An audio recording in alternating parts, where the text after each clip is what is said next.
Assalamu alaikum wa rahmatullahi ta'ala wa barakatuhu. Jama'a barkanmu da warhaka, sannan mu da sake kasancewa da ku a wannan lokaci.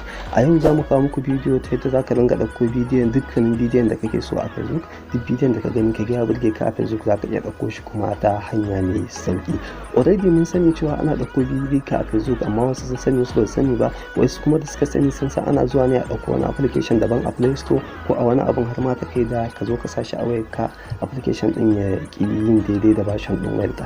To wannan abu ne, hanya ce mai sauki, shi ma dai ta wani application din ne, amma application din kowa yana da shi a cikin wayarsa a wannan zamani. In dai kana da wayar Android to kana da wannan application din wanda za mu yi magana a kai. Application din ko ba kowanne bane face application din Zenda. Ta cikin Zenda za ka ɗauko duk bidiyon da kake so ta zo. Wanda zai ce to ta yaya to mu shiga cikin bidiyon ka gani. Yawwa, da farko idan ka zo kan bidiyon sai ka danna ɗigo ukun can na saman bidiyo.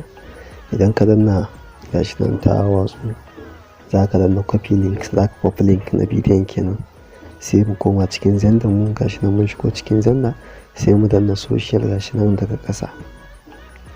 Mun danna social gashi ya shigo, za mu yi pasting ɗin link ɗin a wancan wajen na sama. Gashi nan mun yi pasting ɗin shi, yana analysis, yana nemo mana bidiyon. Yawwa gashi nan ya sato mana bidiyon. Yau wannan shine bidiyon, gashi na fara tawa. Yau gashi amma ya zo mai downloading din bidiyon, ya zo complete. Yanzu bari mu kunna mu gani. Yau wato kun ga yadda yake, gashi nan bidiyon namu ya zo cikin wayar mu. To ta wannan hanyar zaka buga ɗauko bidiyo a Facebook cikin sauki. Muna roƙon kar ka manta da alamar like.